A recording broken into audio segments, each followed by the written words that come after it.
दोस्तों आज हम एक्सप्लेन करने वाले हैं। इस मूवी का नाम है द अल्टीमेट लाइफ। तो यह कहानी है रोन नाम के 12 साल के लड़के की, जो कि एक काफी गरीब फैमिली से बिलोंग करता है और उसकी फैमिली में उसके माता पिता और उसकी एक छोटी बहन है। आज यहाँ पर रोन स्कूल से जल्दी छूटते ही घर पे आया और घर पे बैग रखकर वो खाना खाकर अपने लेबर के काम पे निकल गया। यहाँ पर हम देखते हैं कि रोन का काम होता है कि वो बर्फ की सिल्लियाँ उठाकर डिलीवरी करा करता है, लेकिन इस काम में मेहनत ज्यादा होती है और पैसे काफी कम। आज यहाँ पर रोन जब उन बर्फ की सिल्ली उठाकर उन्हें डिलीवर करने ले जा रहा होता है, तभी यहाँ पर उसके पीछे एक गाड़ी से जोरदार हॉर्न बजता है, जिस वजह से उसके हाथ से वो बर्फ की सिल्लियाँ गिर जाती हैं।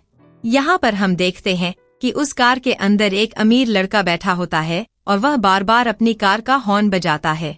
वो रोन को उन बर्फ के टुकड़े हटाने को कहता है और जब वो रोन को बर्फ के टुकड़े हटाते हुए देखता है तो वो उसका मजाक उड़ाता है। यह देखकर रोन को अंदर ही अंदर काफी ज्यादा गुस्सा आता है।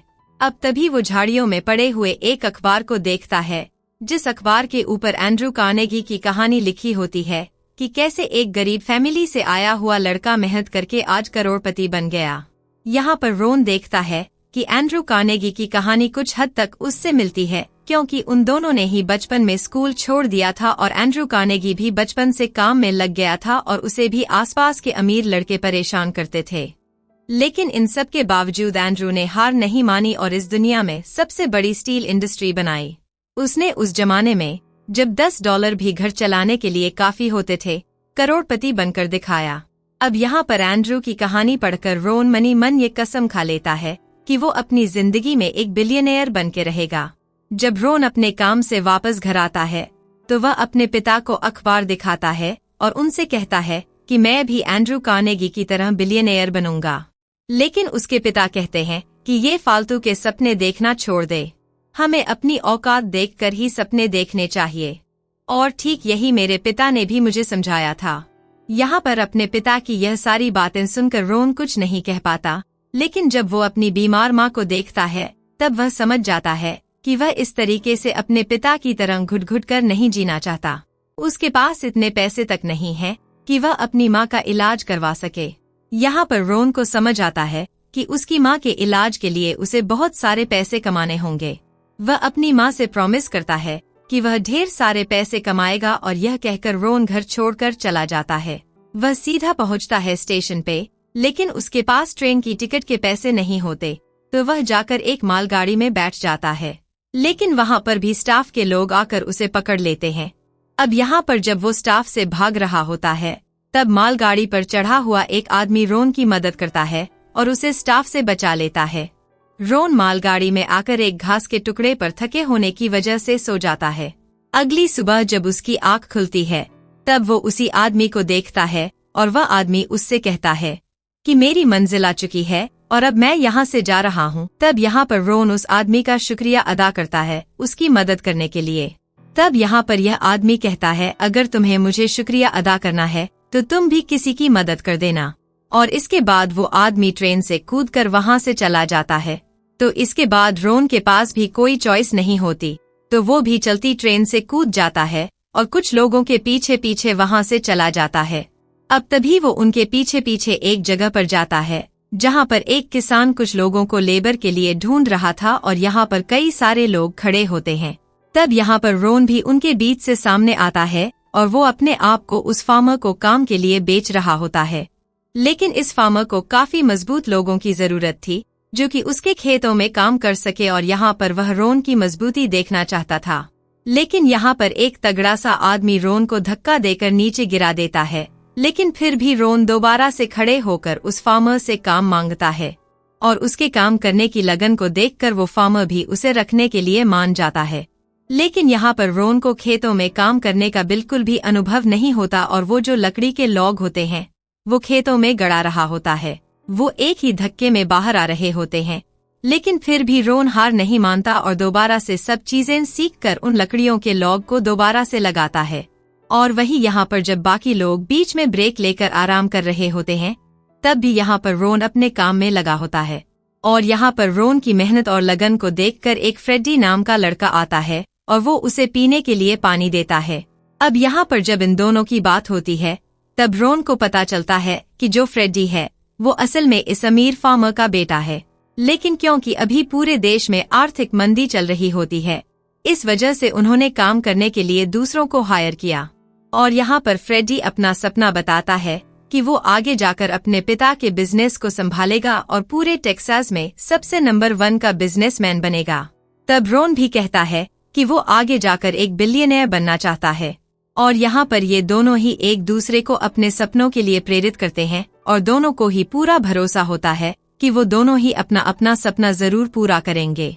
अब काम खत्म होने के बाद जब शाम को सभी वर्कर्स फ्री होकर कार्ड खेल रहे होते हैं, तभी यहाँ पर रोन भी वहाँ पर बैठा होता है और उन सभी को पत्ते खेलता देखकर उसे एहसास होता है कि इस तरीके से वह मजदूरी करके कभी भी अमीर नहीं बन पाएगा और वह भी अपनी जिंदगी बिल्कुल इन्हीं मजदूरों की तरह खत्म कर देगा। तो फिर यहाँ पर रोन वहाँ से निकलता है और धीरे से उस अमीर फार्मर के घर पर पहुँचता है और उनसे पूछता है कि सर, मैं आपकी तरह अमीर कैसे बन पाऊंगा। तब यहाँ पर ये फार्मर रोन से कहता है कि अमीर होने की कुछ शर्तें होती हैं, तो मैं उन्हें पूरा करना होगा और अगर तुम्हें वाकई में कामयाब होना है तो तुम्हें सबसे पहले अपने आसपास के लोगों के लिए लीडर बनना होगा और तभी तुम हकीकत में कामयाब हो पाओगे। अब यहाँ पर रोन कुछ देर सोचता है और उस फार्मर से कहता है कि सर, अगर मैं आपका काम समय से पहले पूरा कर दूं तो क्या मुझे ज्यादा पैसे मिलेंगे। तब यहाँ पर ये फार्मर मुस्कुराते हुए कहता है कि बिल्कुल ऐसा हो सकता है। तो तब यहाँ पर रोन कहता है कि तो फिर मैं आपका काम कल ही पूरा कर दूंगा, लेकिन इसके लिए आपको मुझे ज्यादा पैसे देने होंगे, तो आप मेरे पैसे तैयार रखना। लेकिन यहाँ पर ये फार्मर मन ही मन हंसता है और वो रोन से कहता है कि तुम ऐसा नहीं कर सकते। और अगली सुबह हम देखते हैं कि वर्कर होम में आकर बेल बजती है और सारे वर्कर्स जागते हैं, लेकिन यहाँ पर जब वो उठकर देखते हैं तो तब उन्हें पता चलता है कि रोन तो वहाँ पर है ही नहीं और वो यहाँ पर खेतों में 3 बजे उठकर ही काम पर लग गया था। और वो यहाँ पर सभी के हौसले पर उन्हें बताता है कि हम हमारे काम को कम समय में पूरा कर सकते हैं अगर हम लगातार एक असेंबली लाइन में काम करें। और यहाँ पर उसकी असेंबली लाइन के मेथड से रोन समय से पहले ही अपना काम पूरा कर देता है, जिससे उसे ज्यादा पैसे मिलते हैं और यह उसकी पहली मोटी कमाई होती है, जिसमें से वह $20 अपनी माँ की दवाई के लिए घर पर भेज देता है। अब यहाँ पर जब वह उस मनी ऑर्डर को देखकर घर जा ही रहा होता है कि तभी वह एक आदमी को देखता है जिसका बेल्ट असल में सोने का होता है। यह देखकर रोन का दिमाग हिल जाता है और वह सीधा उस आदमी से पूछता है कि सर, मैं आपके जैसा अमीर कैसे बन सकता हूँ। तब यह आदमी कहता है कि टेक्सास का समुद्र तो खजाने से भरा हुआ है, लेकिन वह खजाना वही खो सकता है जो गहराई तक जा सकता है। यह सुनते ही रोन समझ जाता है कि यह आदमी जमीन के नीचे तेल की बात कर रहा है। इसके बाद जब रोन पोस्ट ऑफिस से बाहर आता है तब उसकी नजर एक खूबसूरत लड़की पर पड़ती है जिसका नाम हैना होता है। हैना भी रोन को देखकर कहती है, लगता है तुम यहाँ नए हो, और रोन को उसके स्कूल की डांस पार्टी में इनवाइट करती है। रोन हाँ कह देता है। इसके बाद रोन अपनी बची हुई सारी जमा पूंजी से ढंग के कपड़े खरीदता है। डांस पार्टी में पहुंचकर वह सारा कॉन्फिडेंस जुटाकर हैना से बात करता है। डांस करते हुए रोन हैना से शादी का प्रस्ताव रखता है, लेकिन हैना कहती है कि उसके डैड उसे कभी अनपढ़ व्यक्ति से शादी नहीं करने देंगे। अगले दिन हैना रोन को स्कूल लेकर जाती है, जहां अमीर लड़के रोन का मजाक उड़ाते हैं। रोन गुस्से में कहता है, जिसे तुम चपड़गंजा कह रहे हो वह एक दिन बिलियनेयर बनेगा। हैना प्रिंसिपल से बात करती है कि रोन को जॉब दी जाए, लेकिन प्रिंसिपल कहते हैं कि रोन के पास डिग्री नहीं है। रोन कहता है कि वह स्कूल के बिना भी किताबें पढ़कर सब कुछ सीख सकता है।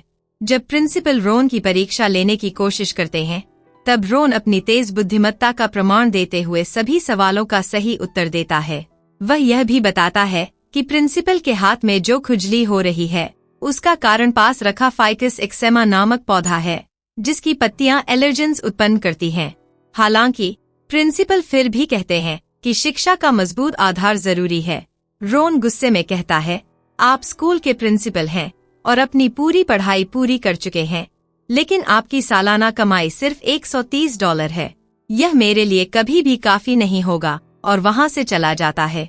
रोन की यह बात सुनकर हैना गुस्से में कहती है कि यह सब कुछ तो प्रिंसिपल से कम्पीट करने के लिए कह रहे हो। जितनी भी बातें तुमने की हैं वो सब तुम्हारी अंदर की कमियों को छुपाने के लिए किए हैं। और इतना कहकर हैन्ना वहाँ से चली जाती है और रोन ये देखते ही रह जाता है। लेकिन अगले दिन जब वो क्लास में आती है तो वो वहाँ पर रोन को देखती है जिसने हैन्ना की बात मान ली थी और अब वो वहाँ पर हैन्ना की क्लास ज्वाइन करता है और हैन्ना भी काफी ज्यादा खुश होती है कि एटलीस्ट रोन ने उसकी एडवाइस को माना और अब इस पूरे स्कूल टाइम में ये दोनों एक दूसरे का साथ काफी एंजॉय करते हैं। लेकिन तभी एक दिन न्यूज में खबर आती है कि जापान ने यूएस के हार्बर पे अटैक कर दिया है, जिस वजह से यूएस को फिर जंग का ऐलान करना पड़ा। अब यहाँ पर यह खबर सुनकर रोन को एहसास होता है कि उसके देश को उसकी जरूरत है और एक तरफ तो रोन को पैसे तो कमाने ही थे लेकिन साथ में वो अपने देश को इस मुश्किल हालात में नहीं छोड़ सकता, तो इसलिए वो हैन्ना के पास आता है और वो कहता है कि अब मैं अपने देश की मदद करने के लिए आर्मी को ज्वाइन करना चाहता हूँ। लेकिन यह बात सुनकर हैन्ना उससे साफ मना करती है और वो उससे कहती है कि तुम हारी तो अभी आर्मी में जाने की उम्र भी नहीं है। लेकिन यहाँ पर रोन कहता है कि उसने उसकी एज के बारे में हैन्ना से झूठ बोला था और वो आर्मी में जा सकता है। अब यह बात सुनकर हैन्ना को काफी ज्यादा गुस्सा आ जाता है और उन दोनों के बीच में काफी आर्ग्यूमेंट होती है। लेकिन वो सारी आर्ग्यूमेंट तब खत्म हो जाती हैं जब हैन्ना उसे आई लव यू कहकर फेयरवेल करती है, जिसके बाद रोन जाकर के आर्मी में भर्ती हो जाता है। इसके बाद हम देखते हैं कि जंग के मैदान में एक सीनियर ऑफिसर एक नए सिपाही को एक लेटर देकर और उसे फ्रंट कमांड में देकर आने को कहता है। लेकिन यहाँ पर वह नया सिपाही फ्रंट कमांड में नहीं जाना चाहता था क्योंकि वहाँ पर गोलीबारी हो रही थी। अब उसे डरता हुआ देखकर रोन बीच में से ही वो एनवेलोप ले लेता है और फ्रंट कमांड के लिए निकल जाता है। लेकिन जब वो वहाँ पर पहुँचता है तब वह देखता है कि जंग कोई मजाक की चीज नहीं है, क्योंकि यहाँ पर चारों तरफ गोलीबारी हो रही होती है और यहाँ पर उस एनवेलोप की डिलीवरी करते वक्त वह बीच में घायल हो जाता है। लेकिन किस्मत से वहाँ पर उसके स्कूल का वोगास नाम का लड़का वहाँ पर होता है और वो रोन को घसीट के बैटलफील्ड से बाहर लेकर आ जाता है और उसकी जान बचाता है। और इसके कुछ समय बाद फाइनली यह जंग खत्म होती है और रोन अब बच्चा नहीं रहा था। उसकी शादी हैन्ना से हो चुकी थी और रोन ने अपनी सारी सेविंग्स को लगाकर एक ऑयल की ड्रिलिंग मशीन खरीदी होती है। लेकिन काफी खुदाई करने के बाद भी उसे जमीन के अंदर कोई तेल नहीं मिलता, जिस वजह से उसकी पूरी फैमिली को घर का खर्च चलाने में काफी दिक्कतें आ रही होती हैं और वह बड़ी मुश्किल से अपने बच्चों को पाल पा रहा होता है। अब यहाँ पर रोन होशियार तो होता है लेकिन उसकी किस्मत काफी ज्यादा खराब होती है, क्योंकि वह काफी समय से कई जगहों पर जाकर जमीन को ड्रिल करके तेल निकालने की कोशिश कर चुका है, लेकिन उसके हाथ कभी भी कुछ नहीं लगा।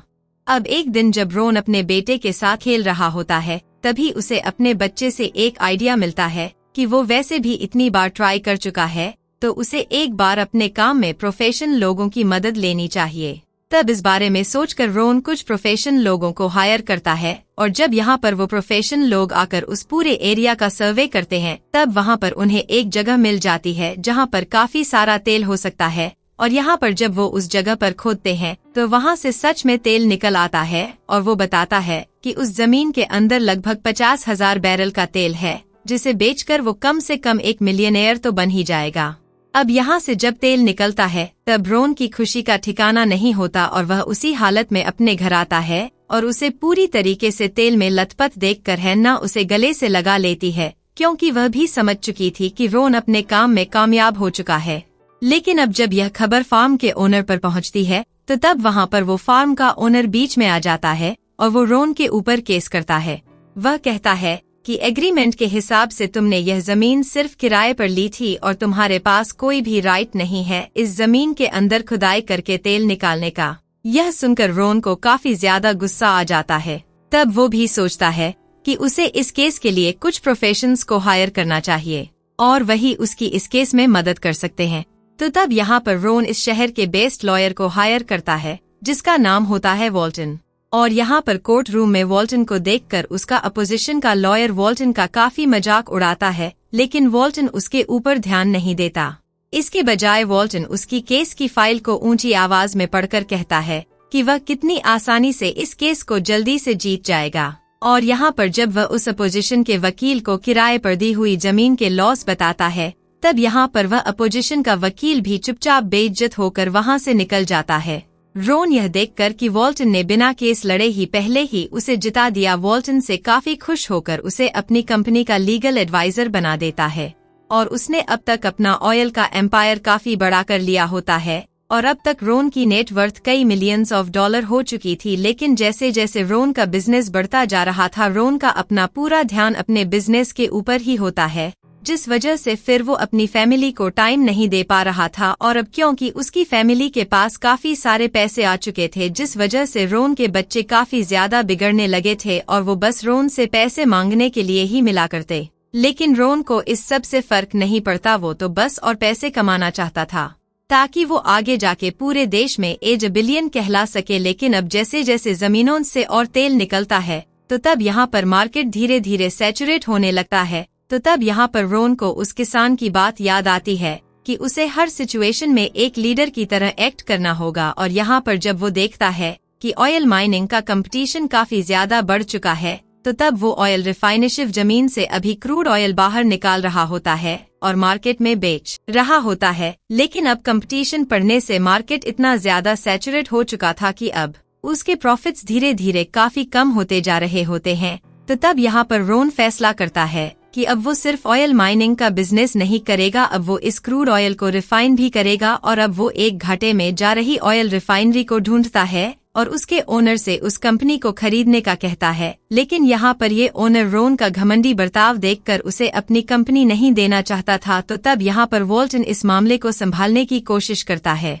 लेकिन यहाँ पर रोन उस कंपनी के ओनर से कहता है कि वैसे भी तुम्हारे पास अपने खुद का तेल नहीं है, जिस वजह से तुम्हारी कंपनी घाटे में जाती जा रही है और तुमने अगर इस कंपनी को नहीं बेचा तो तुम सड़क पे आ जाओगे और मैं तुम्हारी कंपनी के लिए तुम्हें एक बेहतरीन कीमत दे रहा हूँ, तो चुपचाप मेरी बात मान जाओ। लेकिन यहाँ पर रोन का यह घमंडी बर्ताव देखकर कंपनी का ओनर रोन से कहता है कि मेरा डिसीजन आपको घर पहुंचकर पता चल जाएगा। तो इसके बाद रोन और वॉल्टन अपने होटल रूम में आ जाते हैं। लेकिन अब उन्हें उसके डिसीजन का इंतजार करते हुए 2 हफ्ते बीत जाते हैं, लेकिन अभी भी उन्हें उस कंपनी के ओनर से कोई रिस्पांस नहीं मिलता। और इसके बाद अगले दिन जब क्रिसमस होता है और यहाँ पर वॉल्टन रोन से कहता है कि उसे अपने घर जाना होगा अपने फैमिली के साथ क्रिसमस मनाने के लिए। लेकिन वहीं यहाँ पर रोन के लिए ये रिफाइनरी का मिलना काफी ज्यादा इम्पोर्टेंट होता है, तो इसलिए फिर वो अकेले ही उस कंपनी के ओनर के डिसीजन के लिए रुकता है। और किस्मत से अगले दिन वो कंपनी का ओनर अपना डिसीजन एक एनवेलप में लिखकर रोन को दे देता है और उस एनवेलप के हिसाब से वो कंपनी का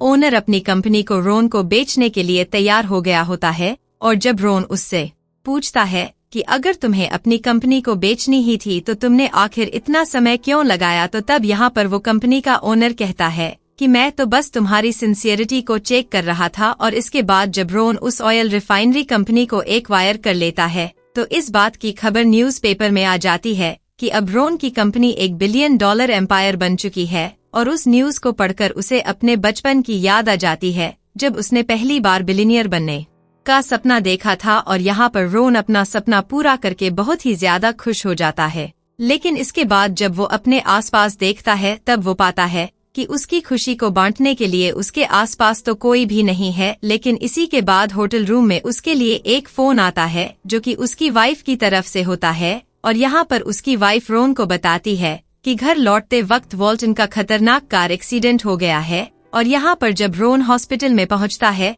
तो तब उसे पता चलता है कि इस कार एक्सीडेंट में उसकी दोनों किडनीज डैमेज हो चुकी हैं और अब बस वॉल्टन इसी सहारे पर जिंदा है कि कहीं से उसे एक किडनी डोनर मिल जाए। अब यहाँ पर अपने दोस्त वॉल्टन की यह हालत को देखकर रोन डिसाइड करता है कि वो अपनी एक किडनी को वॉल्टन को डोनेट कर देगा। और यहाँ पर वो अपनी डायरी में हर चीज के लिए ग्रेटफुल होता है जो कुछ भी उसे अपनी लाइफ में मिली थी। और उसे उस ओल्ड मैन की बात भी याद आती है कि अगर तुम्हें शुक्रिया अदा करना है तो किसी और की मदद करके इस जिंदगी का सच में शुक्रगुजार अदा करो। और यहाँ पर रोन अपनी डायरी में वो सारी चीजें लिखने लगता है जिसके लिए वो जिंदगी का बहुत ज्यादा शुक्रगुजार है। और इस एक्सपीरियंस से रोन समझ जाता है कि जिंदगी का असली मतलब क्या है। और हॉस्पिटल से रिकवर होने के बाद रोन अपने सभी बच्चों के साथ एक फैमिली मीटिंग रखता है और उनके सामने ये अनाउंस करता है कि वह अपनी सारी वेल्थ से एक चैरिटी ऑर्गेनाइजेशन शुरू कर रहा है ताकि वह उन लोगों की मदद कर सके जिन्हें मदद की जरूरत है।